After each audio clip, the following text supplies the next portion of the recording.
I saw Prove It Standard run today, and it was phenomenal. Nice. Gee, what do you mean, Ben? I don't see any of that when at the start here. Watch this run through here. Stretching out really nice. Across this dog walk. Wow. Wow, that was amazing. Kite turn into the tunnel, into those weaves. Panel. Stayed up all the way on the teeter, all the way. Amber does a blind right there, and then the teeter super nice. Kite turn at 17. Yep. A-frame. Get into that yellow, does, and the tire. Nice job, guys. 1, 2, 3, oh.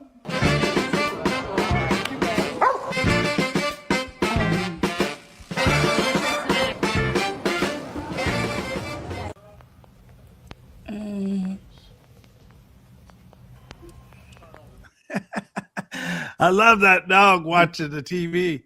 That's a dog actually watching the Westminster Agility Championship there. Oh, that's cute. We got who we got? Oh, we got Jamie. We got Katie. We got Carolyn in the house. Jamie and Katie, you there?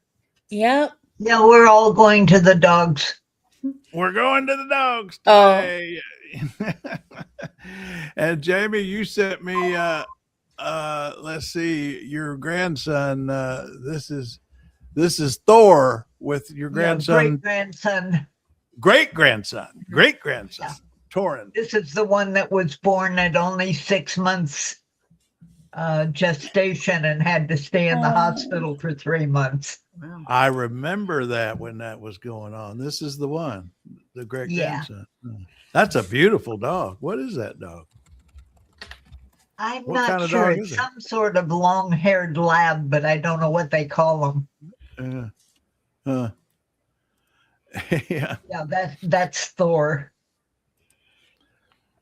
But the Westminster, I like what they call the Agility Championship so much at Westminster, because that's where they do all the racing and stuff like that, and that's what I saved here, and they got a little more of it. I love this dog who's watching it. Okay. She likes them too. Are you still here, or did you run? Oh, you're not. Yeah, I'm looking forward to the puppy bowl.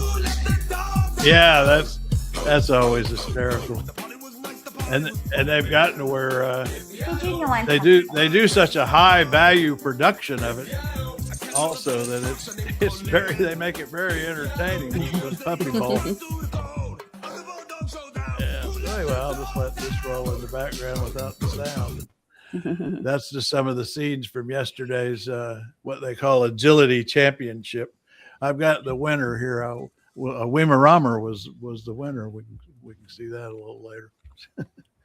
But anyway, there's news out there, isn't there? Katie said there's actually some good news from Minneapolis. Yes. Liam Ramos is on his way back to Minnesota. He's on a plane right now. That's the 5-year-old that everybody saw in the photo. And it's only because the judge ordered that they release him, right? Yeah, unfortunately. Is his father coming with him? Yes. They're both being released. So they're not going to deport him after all. What was the final story on whether the guy was subject to deportation even? Well, he was applying for... They were going through the legal process of asylum and with getting citizenship. So they're in that legal process. Now, the thing is, if we reformed ICE, I'm not saying abolish ICE, because I think we do need it in some capacity. Yeah. But like, if we could restructure ICE where they go after these criminals, and if they do pick up somebody, they verify what their legal status is before they ship them off someplace. Oh, I see. Yeah. You know, and probably do it non-violently would be a good one too, you know? Yeah. And Carolyn, we got your audio working today. So yes, we could get back to where we were going to get. Yes. Because It's amazing how these stories come and go, isn't it? I mean, it's like the Don Lemon arrest is almost already come and gone. I mean, the story anyway. It was yesterday, the day before. Yeah, it was yesterday. The day, so it doesn't. Look, a flying dog. Yeah. Though that's the part of the thing that's so cool. But anyway, here's the actual indictment. Hey, well, what's there's two things we've discussed, Carol. One is the local prosecutors and magistrate, and I guess a judge even, who didn't want to sign on to prosecuting Don Lemon, and then some of the flaws in the indictment itself. So, what do you got to offer us on that? Well, I would just say that it's a very poorly drafted indictment, and they offer some gratuitous information, like the thing about the child thinking the parents might die. That was inappropriate for an indictment. That's not fact. What was it? What was it they said? You know, I printed it out and I don't have it handy now. The only thing I have is the last page, but I've got it on here. Yeah, it said something about that, you know, they entered in such a manner that a child. Oh, I see it. Being killed. So. And young children. I've got it on. It's on the screen right here. Why do I do that? I try to enlarge it and then it bounces away. Anyway, yeah, it said young children were fearing they were about to die. Yeah, that's inappropriate. It's inflammatory language that has no business being in an indictment. What they did leave out is that they said that Don Lemon, as well as others, but that he had obstructed the worshipers, but yet they don't really lay out a factual basis for that. Generally, you put specifically what actions did this take person that formed the basis for this indictment, and you really don't see that. It's just a lot of speculation and inflammatory language. And another thing I noticed is it was a bizarre connection to connect him to the conspiracy because they only charge him with conspiracy, right? Not any direct acts. Well, the fact that he was part of the conspiracy, then yes. I mean, he's charged with conspiring to do that act, which is the same. I mean, once you conspire to do it, then you're.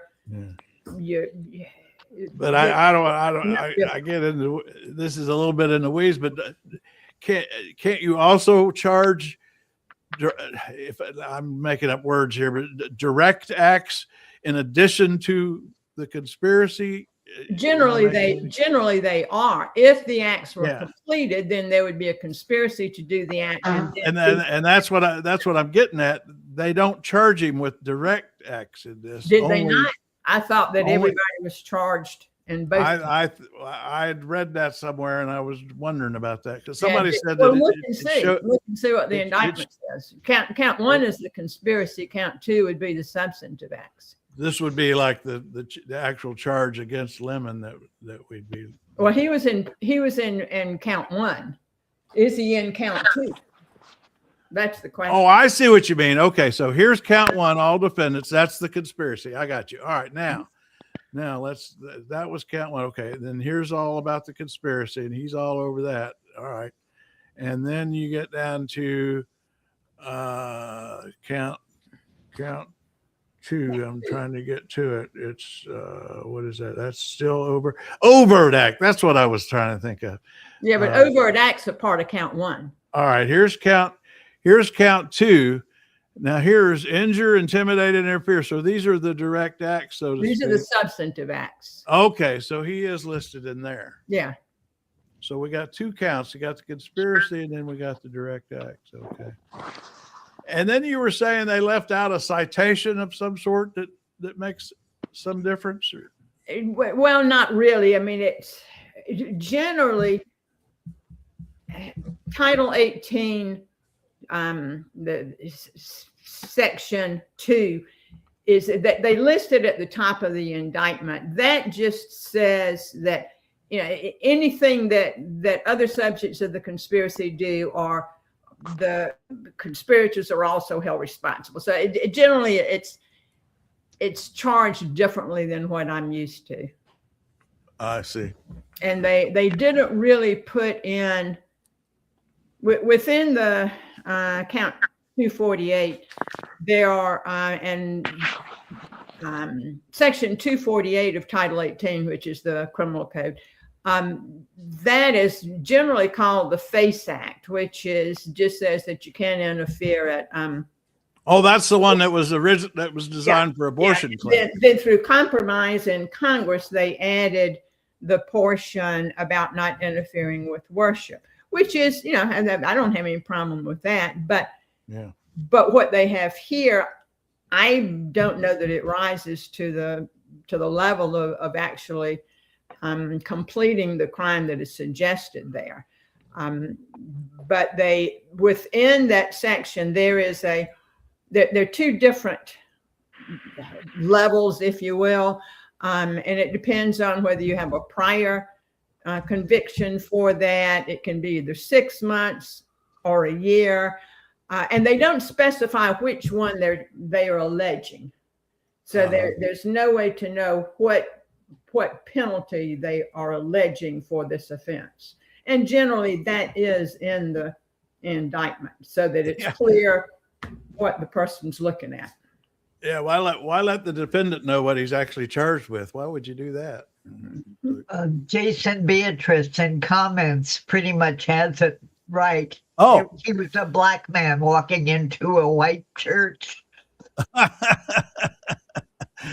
Jason Beatrice, I told Donnie to stay out of that white church. Don didn't listen and led the Bob in there. First, he got us all riled up. Well, now, Carolyn, then back up to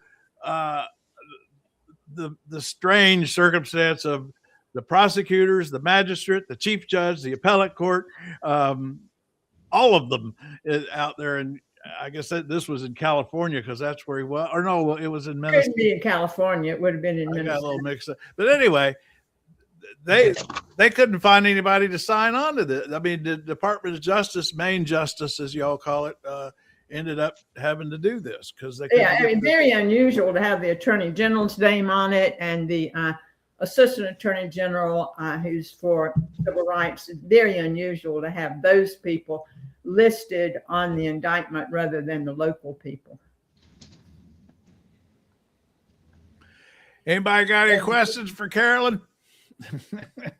No, it pretty much came down to they couldn't find anybody to file it for them, so they had to do it themselves. And we've seen this. Go ahead, Carolyn. What happened, my understanding is that they went to the local prosecutors, not including the U.S. attorney. The U.S. attorney's name is on the indictment, but the assistant U.S. attorneys, my understanding is that none of them would go with the case because they didn't think there was sufficient evidence. I assume that was their basis, and so someone went to a magistrate in Minnesota, and a magistrate can sign off on an information. And information is where you charge without going to the grand jury. You can only charge misdemeanors on an information. You cannot charge a felony with an information as opposed to an indictment. So they went to the magistrate. The magistrate would not sign off on it. They then went to the chief judge for Minnesota, and the chief judge would also not sign off on it. They then did they give reasons? Did they actually? Is there anything on the record about their reasons for not signing? Or? Not that I know of. Yeah, I mean, I didn't think there would be. I just I mean and generally the only reason to refuse to sign off on it is because you don't think that it's sufficiently charged. You don't think there's sufficient evidence. I mean, they may not like it, but they may not like the case that you're bringing. But if there's sufficient evidence, they have a duty. The magistrate and then the judge would have a duty to sign off on it. If it's appropriately charged. So I certainly haven't talked to the magistrate or the chief judge, but the only reason that they might not have signed off on it was because they didn't think that there was sufficient evidence, wasn't properly charged. So anyway, after the chief judge for the District of Minnesota also refused to sign off on it, then, and you have to have a magistrate or a judge sign off on it. There has to be judicial agreement with the charge in order to get the information. So after those two refused to sign it, then, and I don't know how they accomplished this, but what I've read is that they approached the Court of Appeals, and I forget which circuit that is, but they approached the Court of Appeals. The Court of Appeals refused to look at it. And I don't know what the procedure was, how that was handled. So then Main Justice went to the grand jury, and it would have been a Minnesota grand jury, and obtained the indictment. Now, the way they have charged it, we don't really know whether they're charging a misdemeanor or a felony. But well, that was one thing I was wondering. You don't have to go to the grand jury to charge a misdemeanor. A misdemeanor. You can get an information through the judiciary system. But to just do a misdemeanor, would you still have to get a magistrate or a judge to sign it? Absolutely, not? Yes. I mean, and that's what didn't happen. So I mean, you could have a scenario where they couldn't get anybody to sign a misdemeanor, so they tacked on a felony so they could go get a grand jury. Does that make sense? Well, we don't know that it's. I know we don't know that. We don't know, but I mean, to charge someone with the crime, you have to have someone from the judiciary agree to it, even if it's a misdemeanor. And that's what an information is. An information is just a charging document. It looks exactly like an indictment, except at the top, instead of saying indictment, it says information. And that's called the charging document for a misdemeanor. You can also use an information to charge a felony if the defendant has agreed to it. And that often happens when the defendant is going to plead guilty, and you can charge by information. Well, Don Lemon, they arrested him in the middle of the night. So he said at first he thought he was getting mugged. He thought the way they handled it, the way they approached him, he thought he was actually getting mugged. It's a wonder these people they don't start gunfire when they try to arrest these people the way they go about it.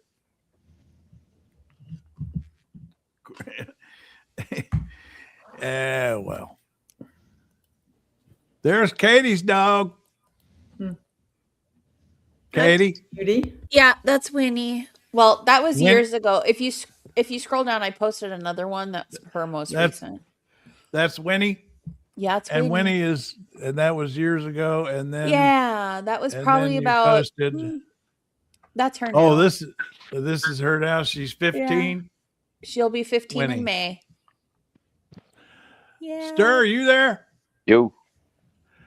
You might have the winning dog picture. I think you might have the winning dog picture. That was Chip in the 50s. Now tell me about this dog.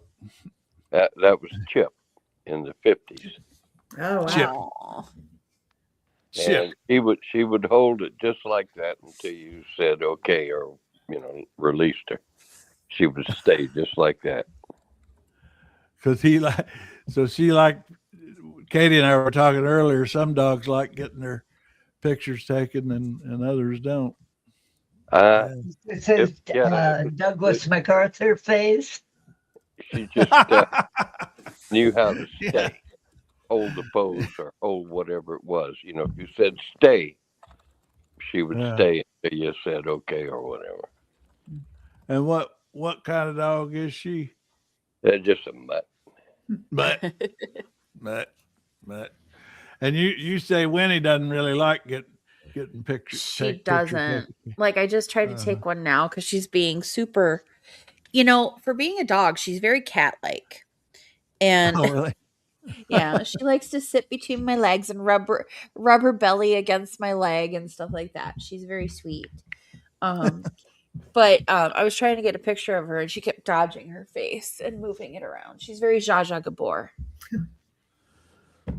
Well, Thanks. real back to Don Lemon, Carolyn, is this reminds me so much. We got into the weeds like this with the Comey case, and you nailed it right in the beginning. That was a weak case, and they had the same kind of issues with the grand jury. In that case, they got caught essentially lying to the grand jury, and the attorney general, or U.S. in that case, the acting one, has now been essentially thrown out. So they threw out the case, and they threw out the the U.S. attorney in the Comey case. So I think it's on the same trajectory.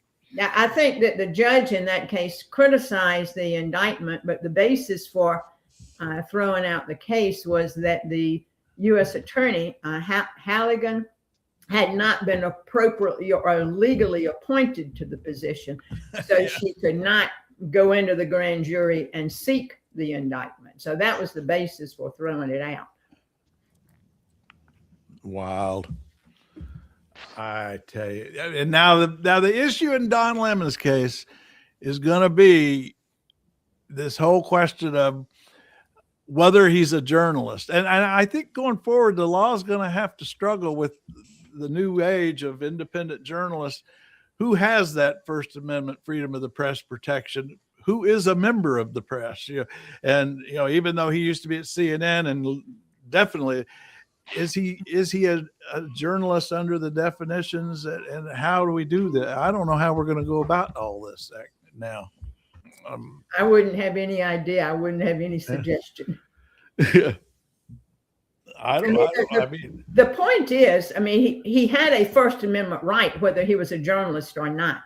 So I don't really think that it matters how you define a journalist. He had a First Amendment right. So we have First Amendment rights. We aren't journalists. Right. Yeah. What is there? Is there a distinction as far as freedom of the press is its own First Amendment right? But I'm not a First Amendment expert, but I would say no. Everybody here everybody in the U.S. has a First Amendment right, whether you're a U.S. citizen or not. You have a First Amendment right. Used to. I think it was a matter of whether he was outside or inside, since it was private property and the exercise of religion. So if he's outside, he's got all the First Amendment rights. But if he's inside, he sort of has to have freedom of the press to do it. Yeah. Mm-hmm. Hey, Jack. Hey. Where's Brewster? He's down there on the carpet working over a beef bone. Well, we don't want to interrupt that. We'll just go with this picture. Yeah. That's Brewster. I was going to say, I started to take it away from him, and he growled at me. Beef bone. Yeah. Are you still? Yeah, she's still down there. What are you doing? We have Dr. Dynamite in the house. Uh-oh. Seems like I remember he was trouble. Is he trouble? Dr. Dynamite? Oh, he's all right. All right. Conservatives are and have always been a force of colonization, cultural erasure, and the theft of human rights and lives. Colonizing, I can't believe that, that's actually a thing now. We have a president who's trying to colonize Greenland, Panama, Venezuela, Canada. The list is, it's like we're in the 19th century or something. Did you see my review on Nuremberg? Oh, yeah. Jamie saw Nuremberg last night. You saw Nuremberg. You saw it on streaming or yeah, in the streaming. theater? I streamed it off of Prime. You can rent it or buy it. At the moment, it isn't free. Just because you have an account, you do have to pay for this one. But Russell Crowe does an amazing job. And it looks like it from what I've seen. Considering the camps that Trump wants to establish, the movie is absolutely terrifying. Yeah. Is it long? We did it for the Japanese, and now Trump and company want to do it for all the other brown and black people. And actually, that brought up this. I just saw this on TikTok. Pressing to realize that people I used to consider friends have become people who I would not tell where Anne Frank was hiding. Not wrong.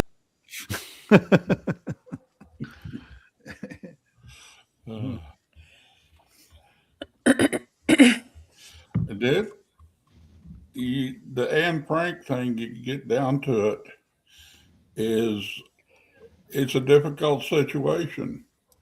When you, how do you protect your neighbors, and when you can't protect yourself even? Right.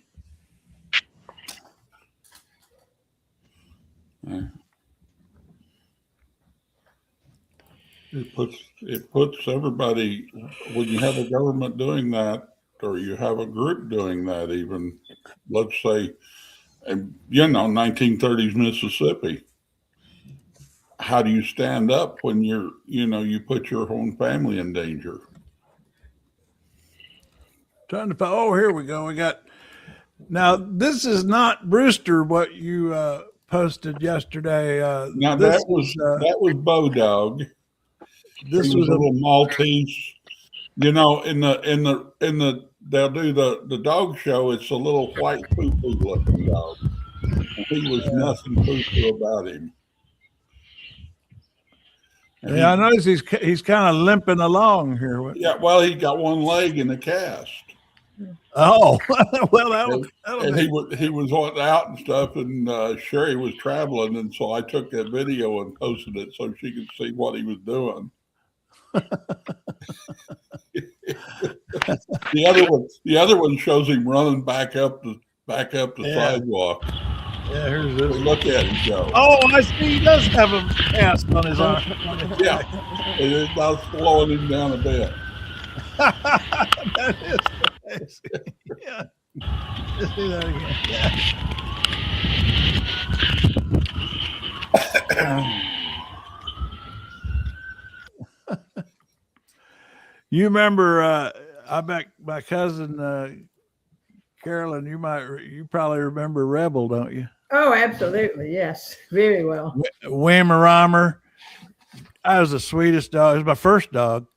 I named him Rebel because he was gray, and I thought of the Confederacy. But anyway, here I am. I see if you can figure out how old I am here, Carolyn, because I can't quite tell for sure. But that's Rebel. My Weimaraner when I was a kid. That's me. I don't know how old I am. That's when I was a little fat kid. 8, maybe? Yeah. 8. I was thinking that might be 8. Yeah. That's Rebel the Weimaraner. Oh, what are you doing to him? I was pulling him by his ears because I was a big fan of Lyndon. Well, the thing is, I was at that age, I was running Lyndon Johnson's campaign at my elementary school. And I was a big fan of Lyndon Johnson. And when he started pulling his dog's ears, that famous thing, I thought that was a good thing to do. And that was the thing about that dog, that Weimaraners are so sweet natured. The Germans bred them to be with their kids, with their children, to be dogs, companions with their children. Just that they bred them just the opposite of German Shepherd. And so that dog, you could do it. We had a neighbors one time, the baby, like a 2-year-old, and was playing with Rebel, and that child really bit the dog, on the stomach, and he just sat there motionless. He didn't move, he didn't react at all. That was the sweetest dog. And that got me thinking about, actually, in the Westminster thing yesterday, I saw this Weimaraner that won the competition. Dog named Sterling is the dog's name. Oh, that's not the videos. Oh, here it is. Here's Sterling. This is a Weimaraner that won the Agility Championship in his category. Sterling, the Weimaraner, handled by Lori Barbie of Huntington Beach, California. Sterling's registered name is atomic number 47, which, if you can guess, that's the atomic number for silver. Well, we don't see a lot of Weimaraners in agility. They're very large dogs, so it makes it a little bit more difficult for them. But they've also bred to hunt, and that's what they like to do. Lori's worked very hard with Sterling, and they are an amazing, amazing top team in the country over and over again. So let's see how they get through this course. Was that Lori just trying to calm Sterling down before the run? Just trying to make sure they're on the same page. Because as you can see, again, this is a hunting dog. This dog is bred to run out large distances. So she's got to keep them a little bit in check, but also get this course done. Got a huge edge at the split. And off they go. Watch this teeter as they go across it. Sterling just bangs it, but says, I'm going to hang on.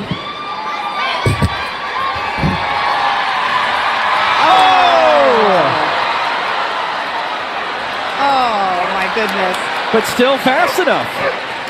That's amazing. Again, this dog is extremely fast. That's very unusual to see a mistake like that from this team. And that just shows, even though it looks like something is right in front of the dog may not understand it. But that's not a time penalty. Even though she missed the last jump, you just come around and do it again? No, she did receive a penalty for the oh, that is correct in this one. My apologies. This is scored a bit differently. You're correct. That was all time. And here's the ending again. Let's look at that. And so she moved out around it. I think she saw Lori's arm go out and saw it more as a signal to go around the jump instead of over it. Thank you, John. Lori, congratulations. Your first time competing here at Westminster, and you leave here a champion. What was the key to such a great run by Sterling? Keeping her on task. She's really excited. She's very high. So just keeping her on the course. And she's a very talented dog, an agility champion now. She also has her detective dog title. So what does she enjoy more? She likes this. I can run, I can bark loud, and I can have a fun and tell my mom off. She loves this. Congratulations, Lori. Sterling takes home gold. John, back to you. I like that. I could tell my mom off.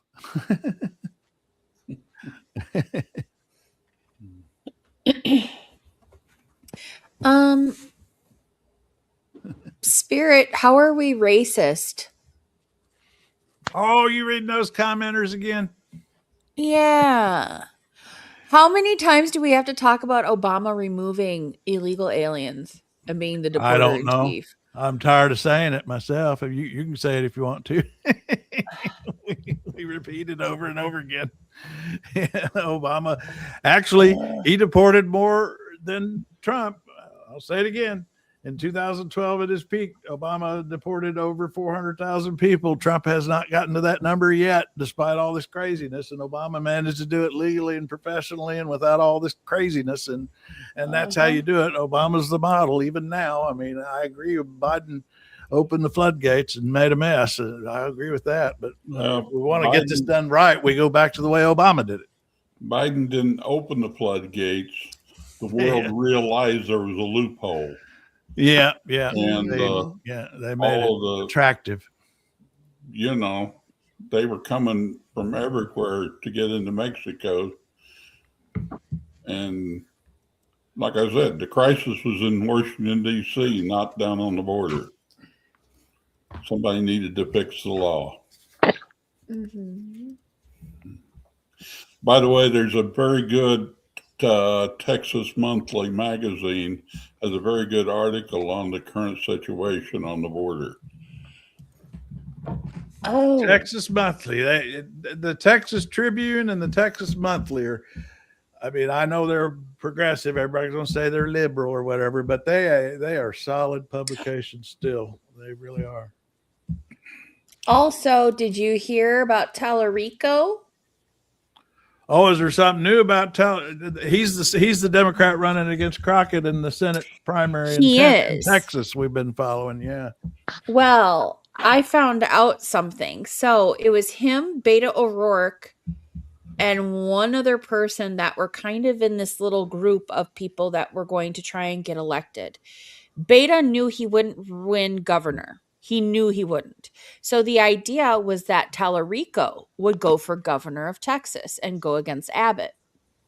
Well, and that basically they would see if Crockett was going to be running. This is before Crockett said anything about running for Senate. And so they were going to see if she was going to enter into the race. Because if she was going to enter into the race, they weren't going to do anything. They were going to wait. And then Beta would go for Senate. But then she entered into the race. So Tallerico was governor. And then all of a sudden he goes up to DC and meets a bunch of people and then decides, no, I'm running for Senate, after he knew Crockett was already running.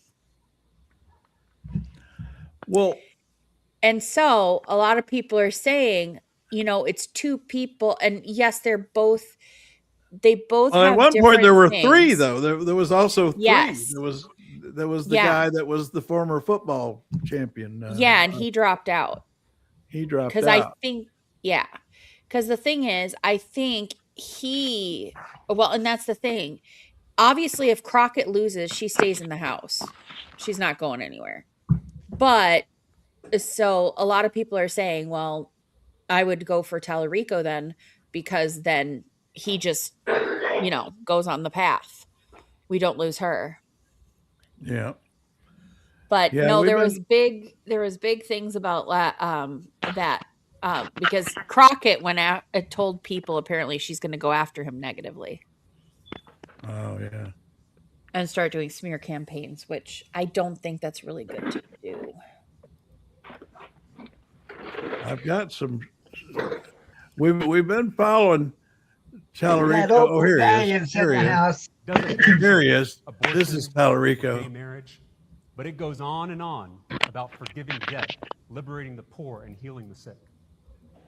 Christian nationalists like to say this is a Christian nation. Not only is that historically inaccurate, not only is that theologically blasphemous, but it's also just not true. Look around us. If this was truly a Christian nation, we would forgive student debt. If this was truly a Christian nation, we would guarantee health care to every single person. That's what's unique about him, is he talks about Jesus and religion and connects. Democrats just don't do that. That's unusual. I think that Opal guy is missing someone to argue with. Oh, that Opal's here. Hello, Opal. Hello, Opal. You got go after them there, Opal. You got some folks there. Go get them. Go get them. Go get them. Opal's good at chasing the commenters. My God, did MAGA take the day off today? No, I don't know that they took the day off, Opal. There's a couple of them up there. Spirit's calling us racists. Go get Spirit. Yeah, woof, woof, woof. Go, Opal, go. Anyway, y'all had enough of dogs. You want any more dogs? Let's see. We got I forgot to get Blue Bronx sent her dog's picture in. Blue Bronx dog is Gale Storm. That's Gale Storm. Blue Bronx dog. And I got my and you might remember Carolyn, my cousin Carolyn. You remember Barney, I guess. Oh yes, remember him too. That was my second dog, Barney, and that must be law school, because I think that's the only other time other than now that I grew a beard. But and he used to get on his backhand, and that's how he would beg for food as soon as you got food out. And boy, he was a master. He was a master at that. I mean, he give you the puppy eyes and everything. Oh, he would do the whole thing, the whole routine. Yeah. He was good at that. Oh, you were asking if there was a competition for cats? Oh, yeah. Yeah, there's the CFA International Cat Show. But now I'm thinking they don't get cats to do like these dogs do with this agility championship. Do they do? I can't imagine getting cats to like run around in circles and stuff and do all that stuff. I wouldn't think. Well, Miss Sophie, my late cat here that passed away here last month, she would probably do anything for one of those frisky cat treats. They've got the commercial about they're throwing them off the treats off the building and the cat's jumping out and catching them. That she would do that. She would have climbed the building for those cat treats. Is that? Yeah, cat competition is more show and measuring according to breed standards and so on. But they are beautiful. Yeah, I think that'd be a good one because Renee was saying, she only has cats, and I was saying we'll tie into a cat competition sometime and get people to show us their cats. I found this dachshund online. This cracks me up. This dog out here. Let's see. Oh, I got to put him on the stage. Here we go. Yeah, let me play that again. That's a good one. This dachshund running the course here. Lola ripping through the track. Sharp corner, S turn.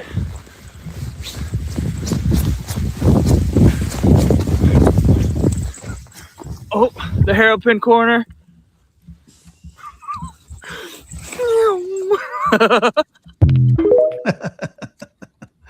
That's a good one. There's a lot of great dog clips on YouTube Shorts, and if you just search athletic dogs, you get all kinds of videos like that of people with their dogs. Dachshunds are Tom Hanks. That's a new one. They're good hunting dogs. My sister had dachshunds for years. She had one. The first one, I think, her husband hunted, and they were doing fox hunting, and the fox went into his burrow, and that dachshund went down into the burrow after the fox, and came back with part of the fox's tail. Well, they're also good for mice, dachshunds, because I learned that when we were having mice problems, and the company that came in to deal with it, I said, well, I guess we need a cat, because I had always heard cats, for my, and he says, oh, cats are useless. He says, what you want is a dachshund. That's what I want, but my mom is severely allergic to cats and dogs, except for anything of the terrier breed, because terriers have coarse hair instead of fur. And so like my dog doesn't really bother her unless sometimes when like she's sitting in her lap, Winnie will lick her hand and then she'll get like itchy a little bit, but not terrible.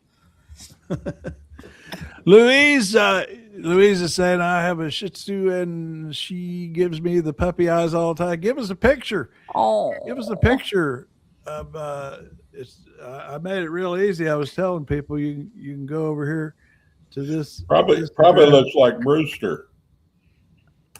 Is that what Brewster is? He's crossed with a poodle, but he's got the classic Shih Tzu markings. Yeah, anybody that wants to share their dog pictures, go over here to trailmix.cc/comment. It'll go straight to the comment box, and you can click choose file and upload anything you want. I'd like to see it. We've had several do that. In fact, we had one here from YouTube. Where was that? Oh, this one. This one came from one of our YouTube folks. Yeah, this morning. 12 years old, that one. That's fairly old for a big dog. Now, now Sherry had a dog that was she was a kind of wire-haired terrier, about 35 pounds, and she lived to be 21 years old. 21. Yeah, and she got kind of she was kind of like those grand old ladies, you know, that are a little senile, and that was she was kind of that way. And we went out and a walk in one of the parks where they got a pond, and she, instead of following the path, she said, "Well, I can go across here just like I always did." You know how old folks are sometimes. and she got tangled up in some fishing line and she broke her hip. We had to put her to sleep. Oh, really? But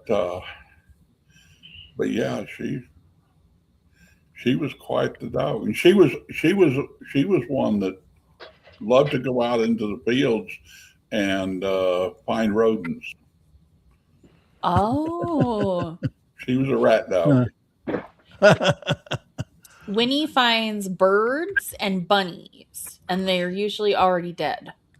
So, yeah. And then does she bring them in the house, or? Well, yes. One time she almost choked to death on a bird, and we had to get that out. And then one day I literally was like, what is this smell in my house? I couldn't figure it out. Well, then I bent down to grab, I dropped a pen under my desk, and I look, and right along the baseboard, she had brought in a dead bird and put it under there. So as a present. See, she thought it was a present. Yeah.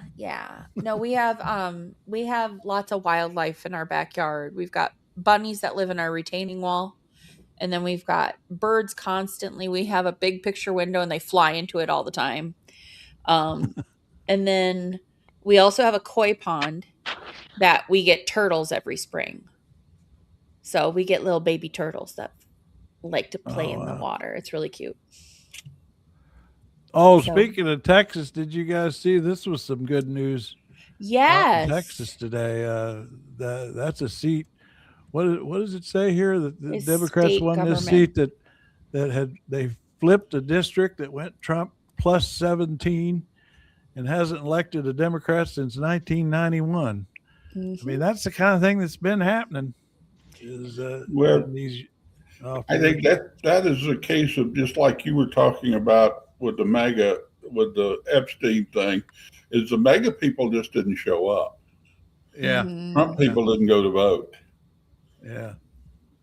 And whether that transfers to anything for the regular election, and at off year, it might, Tallerico may have a chance.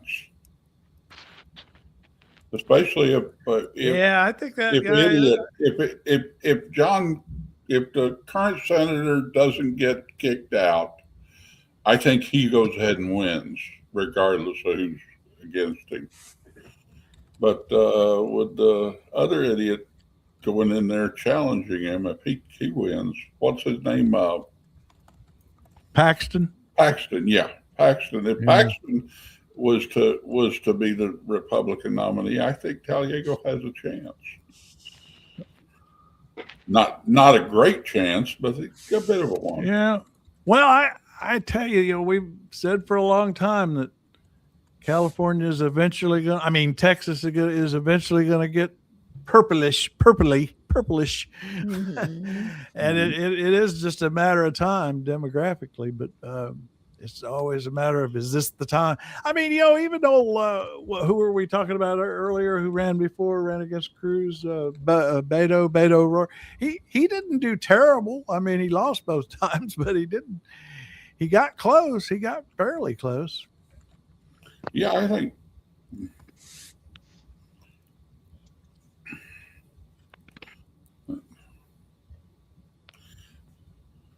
Yeah, I'm hoping that happens in more places too. I think it's a sign of things to change.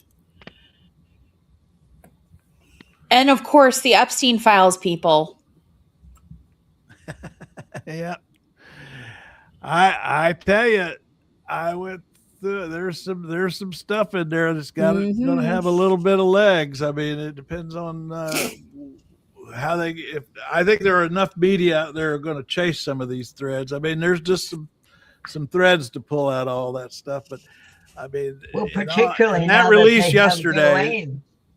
He was in Trump's mentioned at least 1,400 times in just what was released yesterday.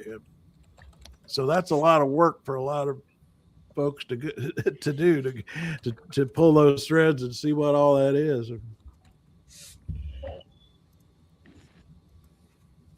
But Ghislaine with her habeas corpus suit could bring a lot of that to light. She's pissed off that she's in jail and 29 of them are running around free. Yeah. Well, Trump had his Playboy days. Yes, he did. He was busy running with other billionaires or rich kids, and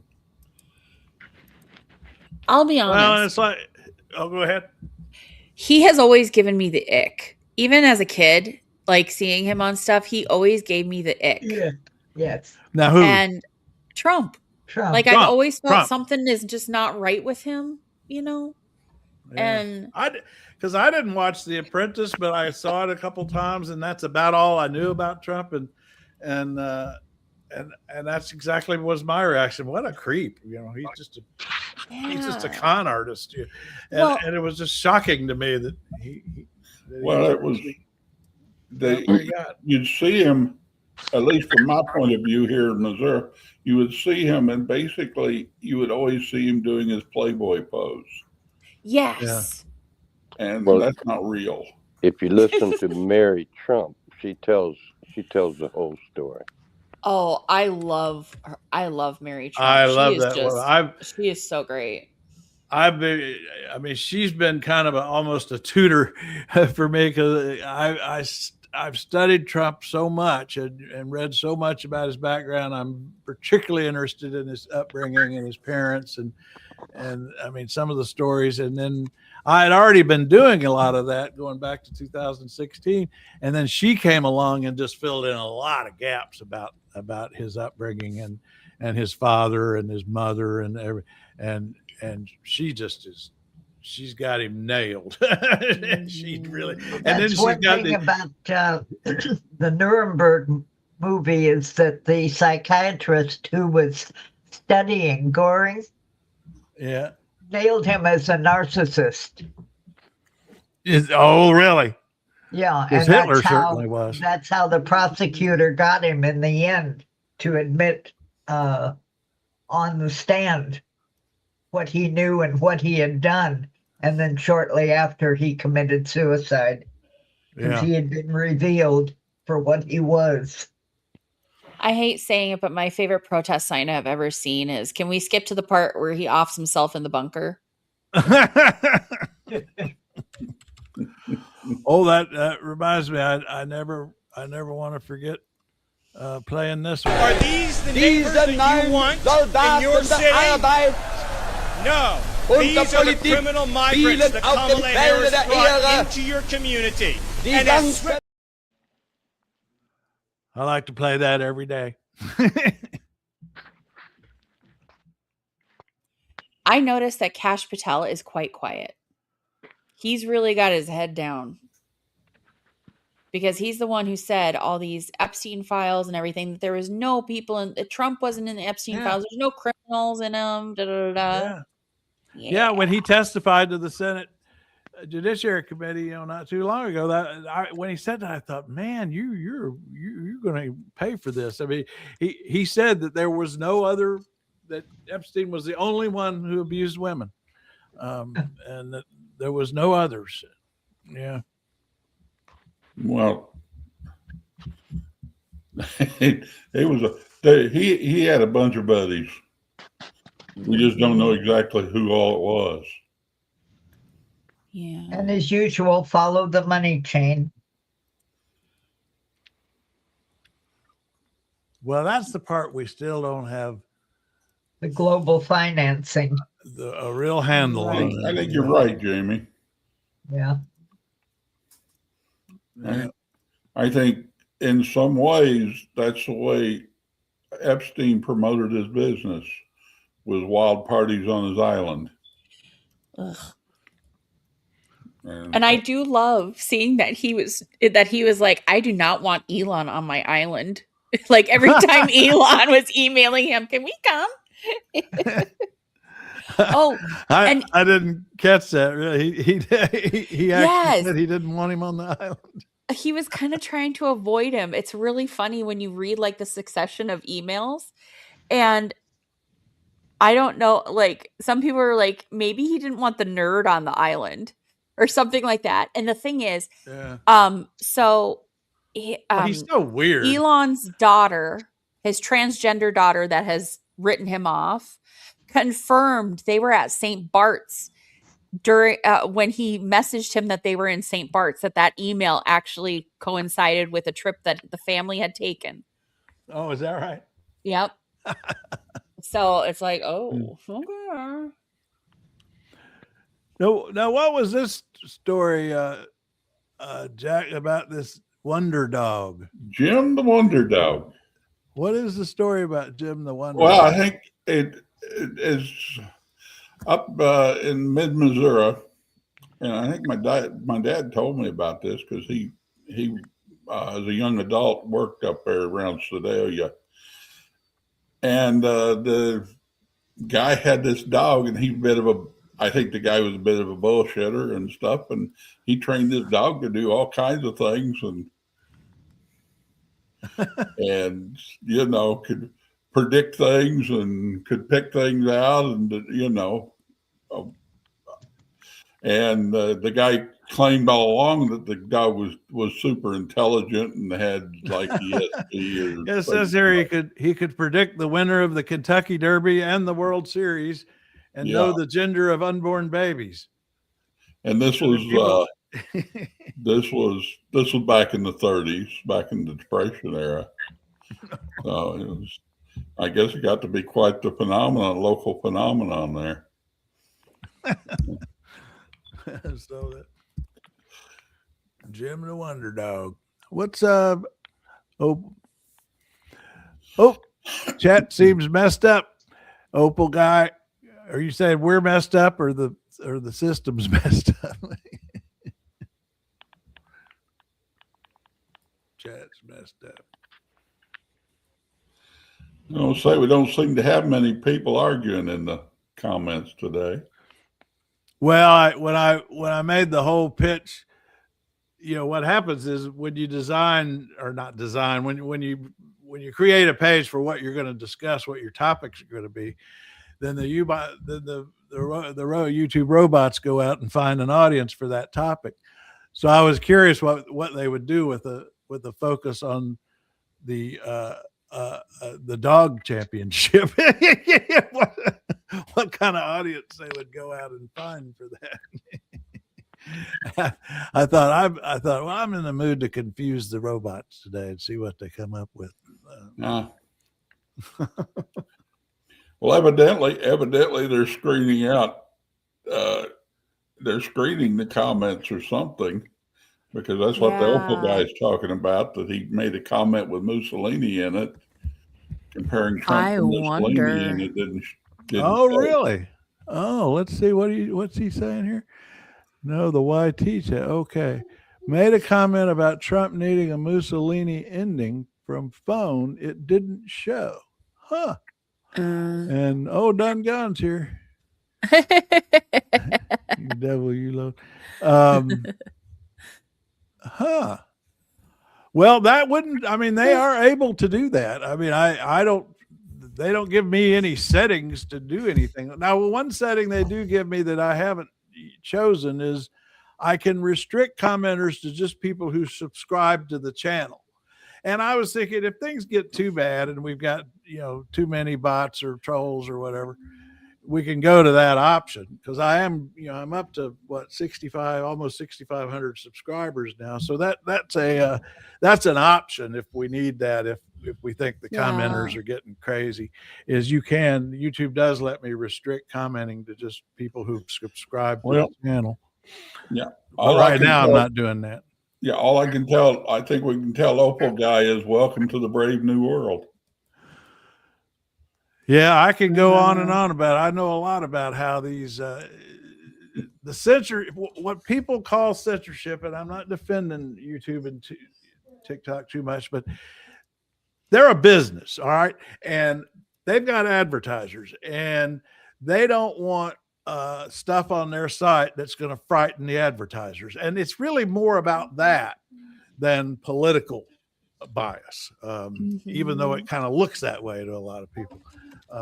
But in general, that's why political content on YouTube is a tough thing to do, because they're afraid of political content, because their advertisers are afraid of it, and they don't want to be associated with anything controversial or politically sensitive. So anyway, that's what's behind a lot of what happens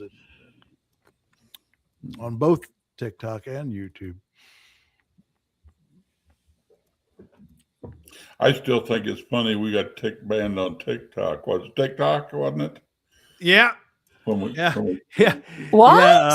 Yeah, me and Jack got banned. I think we got banned twice. But it was when we were doing the DuPont Circle, when I was going outside in the good weather, and we were doing the DuPont Circle open chats, and I was out there, and I kept pointing out that, and it was true, is that I could smell pot smoke just wafting by. Oh, yeah, you can't say drug names when we were out there, and that's all I was saying. I mean, I was also, the pigeons, were attacking me and stuff. So anyway, and I would say, oh, there, I smell some pot. I heard, and that video got slammed down by now. YouTube did nothing. They didn't bother it at all. No. But Craig said something about, look, he knew how Washington D.C. was handling the occupation. Oh yeah. Now I know everybody. The other controversial thing is I told him, I said, well, when you're under an authoritarian regime, I said, there are two things you need to know is how to kiss the ring and keep your mouth shut. Yeah. You're right, Dungan. They are supporting that censorship crap. They're afraid of him. They're afraid of him. I definitely think that's true. Mm-hmm. But they got a lot of money tied up in this stuff.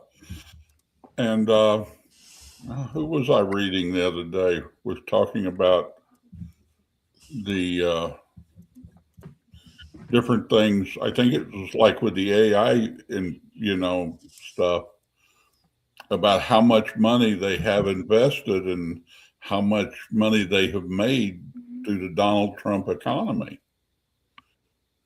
Yeah. So they, Well, they turn on a dime, and if a Democrat gets in there that can make them money, they'll change. The true one here, are we talking about China? We weren't talking about China, but what do you got to say about China? We'll be happy to talk about China. I don't know. What about China? I mean, the thing that was on my mind was China's quietly, all the leaders of Europe, the Prime Minister of Britain was there just a few days ago. They're all traipsing through China now to do deals because they're sick of Trump. And I don't think that's a good thing for us. But that's one thing that's on my mind about China. Welcome to the Upside Down Podcast. Now, I don't know if you're on your phone and you turn it sideways. See, I broadcast this in horizontal, by the way, and so if you have a phone, you can see it better if you turn your phone sideways. I don't know if that's what you're talking about, Brad, but anyway, how about the Texas Senate race? Oh, we were just talking about that, Don Gunn, the Texas Senate race. Yeah, it's Tallerico's still the one to watch. It's the one I'm watching. We're about to, we got us. We done did an hour. That was awesome. We done did an hour, and I saved up that Willie Nelson you got, but I think I'll go back to the Westminster. I got the highlights here. Oh, highlights reel. The one I posted yesterday. The Willie Nelson, The Heart of America. Yeah, that he had put on his YouTube channel. Yeah. Yeah, and I think I'm going to save that. I'm going to play that tomorrow because he wears that Willie Nelson bandana with the braids in the video, and I've got one. And I looked for it this morning, and I don't know where it is, so I want to wait and play that when I can wear mine. And and so anyway, I'm going to end up here with the highlight reel from yesterday at Westminster. Also, great news. They landed, according to NPR News, and they are on their way home. That's the 5-year-old boy and his father's with him. Yes. And I just hope that they can get the rest of the kids that have been taken from that school as well. Because there's several kids that have been taken from the Columbia Heights School, as well as parents that came to pick up their kids. Wow. So that anyway, one's behind us. It's a new challenge. It goes. We got to just keep going and keep pressuring. That's what we do. Yeah, catch up on trailmix.cc, done gone. That's where we'll be. And see y'all later. Well, you all take care. You too. Have a great rest of your day. Yep, we'll go back to the Westminster Agility Championship highlight. These are the best. This is the highlight reel from yesterday. I can get it on the screen. Is that it? No, that's not it. No, that's not it. Oh, here we go. I hadn't shared the screen yet. There it is. All right.